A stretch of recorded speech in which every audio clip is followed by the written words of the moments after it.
Students of Kanu's dark days, who are studying the history of Kanu's dark days, would not be complete if we did not include people like David Okiki Amayo. David Okiki Amayo appeared on Kenya's political scene for a very short time, but he did one of the greatest damages. So students of Kanu's dark history cannot be complete without studying David Okiki Amayo. David Okiki Amayo was rigged into Karachonyo constituency in 1974. The real winner was David Oluoch Opar. But you see, even though the Karachonyo people, and you know Karachonyo people, that is a Luo sub-tribe. Some of you may be shocked to learn that Luos also have sub-tribes. We have Karachonyo, whose forefather was called Rachonyo. In Luo, Ka means of, or son of, or belonging to. Just like Ajuang belongs to Ajuang or Ajuang. Now, the founder of the Karachonyo sub-tribe was called Rachonyo. We even have the game people. That is why when we had problems in Kasipul Kabondo, there is a constituency called Kasipul Kabondo, which is composed of two clans, the Kasipul and the Kabondo. So there is a time when they could not agree whether somebody from Kasipul or from Kasipul or Kabondo can be the ruler there. So Jimmy Ahenda from the Game sub-tribe, he was originally from Siaya but moved to South Nyanza, was a compromise candidate, but he missed so much that I don't think he will ever see parliament again. So in 1974, the popular candidate for Karachonyo was David Oluoch Opar. But the Moi-Kibaki Njonjo team was also arranging for their own lineup. You see, they didn't like, Opar was so soft that you could not even know that he was an ex-policeman. But the Njonjo Moi-Kibaki team wanted somebody who would stand against the Change the Constitution team. So they started influencing people in different constituencies so as to have many people in parliament. And you can even remember it was that 1974 that in Dagoretti they influenced Dr. Njoroge Mungai being replaced by Dr. Muthiora. I want to say here that winners do change history. The history we read is written by the winners. If we have to go to the truth, maybe God knows. Supposing Hitler would have won the Second World War, we would have been told of the British colonialism and British a lot of things. So, since the Moi-Kibaki Njonjo team won, they had to heap a lot of lies on the other team. So, in Karachonyo, they placed there David Okiki Amayo. Then in 1979, when Jomo had died and Moi was the president, David Okiki Amayo easily won a re-election. He was re-elected back in Karacho. Then shortly after 1979 elections, we had the Kanu elections. Of course, Moi being the acting president easily, that was 1978, I can say that was 1978, but not... okay, the first two positions, that one of the Kanu president and the vice president, were picked up immediately before Moi became the elected president, when he was the acting. But after the general elections, the other positions were taken over. By this I mean, Moi being the acting president of the republic went in and opposed as the president of Kanu. Then there was Jeremiah Nyaga and Moi-Kibaki were contesting to be the vice president of Kanu. As they were competing, both of them belonged to Moi-Kibaki Njonjo axis. But Moi-Kibaki was a senior member of that more than Jeremiah Nyaga. So Moi pressed for delegates to elect, although Moi publicly would say, and I want to tell you that if there is one thing that Moi was good at, was reassuring you that you are going to be taken, whereas in the reality, you are not in the list. So he encouraged Jeremiah Nyaga, but he secretly supported Moi-Kibaki. When Moi-Kibaki won, he could tell people around, especially Jeremiah Nyaga and anybody who supported Jeremiah Nyaga, that you could be the vice president of Kanu, but not necessarily the vice president of the country. But Jeremiah Nyaga and Moi-Kibaki knew that whoever will be the party vice president, he will automatically be the country's vice president. So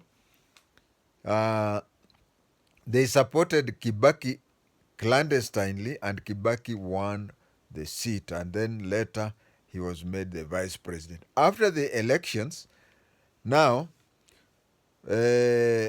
other seats were contested, and the most senior seat was that of national chairman of Kanu. And who was the national chairman of Kanu? Isaac Omolo Okero from Nyanza. But you see, even I've said that Okiki Amayo was already talent spotted to be in the Moi camp. But then Moi also tried to get people who were popular on the ground and not rude and boisterous people and thick-headed people like Isaac Omolo Okero. Why am I saying that? And you see, Isaac Omolo Okero is still alive, a very strong listener of J or J's Zilizopendwa. In game where Isaac Omolo Okero was the MP, there are two things that people used to talk about him. That one time, people could come to Nairobi to visit him. Those days, we did not have constituency officers, so people used to visit him either at his place of residence or private offices. So someone could come and tell him, "We have come to see you." Then he would turn around 360 degree and say, you have seen me, go back. And if you see game, there is that part of game that is boundary, Rarieda. So in the whole constituency, there used to be 2 posho mills. And the side that Isaac Omoro Kero came from had, or comes from, had a posho mill. But the other end did not have posho mill. So women cried when he visited there and said that we do not have posho mills. Sio Waluya peke yake wanapenda ugali. So they were crying and complaining, and they wanted the minister to organize for them to have a second posho mill. He said, nyinyi watu ya Pandei bure kabisa. Give me one woman from this side, I impregnate her so that she can bring up a child who can be clever like me. So those are the reasons why Moi wanted somebody in his camp, and Moi did not want somebody who was hated on the ground. And so Moi decided that since previously Nyanza used to have the Secretary General through Tomboya, but now they were having chairman. So Moi decided to replace Omolo Okero with David Okiki Amayo. Then in 1985, Kanu created a 19-member disciplinary committee. Now, with all fairness, a chairman of a national disciplinary committee should be reporting to the National Executive Committee, which was headed by the national chairman. But Okiki Amayo became both the national chairman and also the chairman of the disciplinary committee. And the other 18 members felt, but they could not express it freely, that he had turned the disciplinary committee into a personal weapon, where he would fight people whom he hated or whom he differed with. There are many examples of what a kangaroo court it was, and actually comparing Kanu disciplinary committee with a kangaroo court is bad, because a kangaroo court is not that low. The Kanu disciplinary committee was so low that some of the things, even calling it a kangaroo court, is soiling the good name of kangaroo courts. There is this case of, those days we did not have video cameras, we did not have these phones to record or anything, but somebody just went there and reported that Assistant Minister Njuno from Kirinyaga, when Moi was around and people were saying, tingiza kitole, eka kitole juu ya Kanu, it was said that Njuno raised his finger, but he did not raise it high enough. There was another occasion in Nyandarua where Kimani Wanyoike was a guest of honor. And before the guest of honor addresses the meeting, school kids do try to do what? To sing patriotic songs, and also to sing songs in praise of the guest of honor. I remember those days, we used to tell students, if you sing high enough for the guest of honor, it will touch him and he will contribute a lot of money. So these kids started singing the song. The song used to be, Tawala Kenya, Tawala, Tawala Kenya, Tawala, Raisi Moi, Tawala Kenya. It was by Mwalimu Esonga. Then the students started singing, Tawala Nyandarua, Tawala, Tawala Nyandarua, Tawala, Kimani Wanyoike, Tawala. He was summoned to the Kanu disciplinary committee for a treasonable offense of having the song sung in his praise. And is it treasonable? Yeah, they call it treasonable, but in their hearts, they must have felt that it was blasphemous. They must have felt that it was a blasphemous song. So, when he was called, he said, "What could I do?" And they were singing. He was told that he was supposed to rise up and stop them immediately.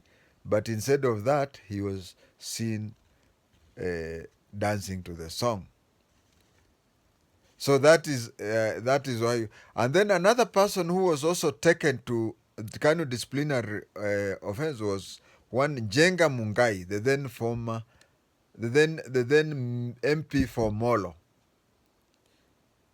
There was a meeting in Molo where the district Kanu chairman, one Karacho Chotara, had visited Molo and conducted a very successful meeting. So when Njenga Mungai was called to the Kanu disciplinary committee, at first he thought he was going to be congratulated for quite a successful Kanu recruitment drive or Kanu meeting. But what happened?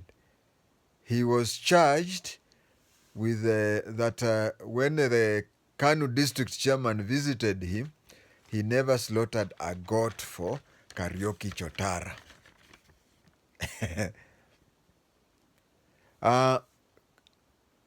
David Okiki Amayo was so harsh. Yeah, I'd forgotten something. Let me say before the neck-top for computer forgets.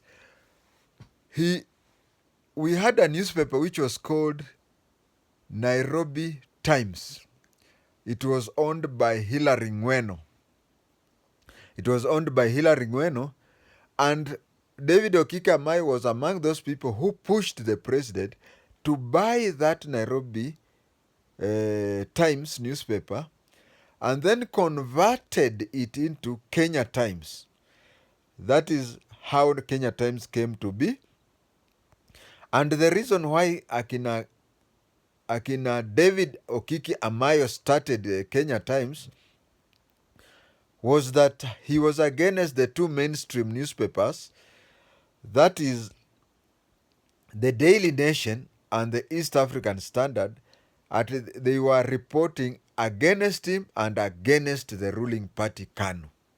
So he decided to push for Kanu to have its own newspaper, and they bought the Nairobi Times from Hilary Ngweno and made it Kenya Times. I almost forgot that. And just before they bought it, he would order Kanu youth wingers, after the end of every public meetings that he addressed, he would have the Kanu youth wingers surround all the reporters for newspapers. Of course, there were two, Nation and Standard. And then they would take those notes to see if they have written anything negative about him. At least those who found Kenya Times, you now know how Kenya Times started. I think you must have learned a thing or two in today's step. Thank you.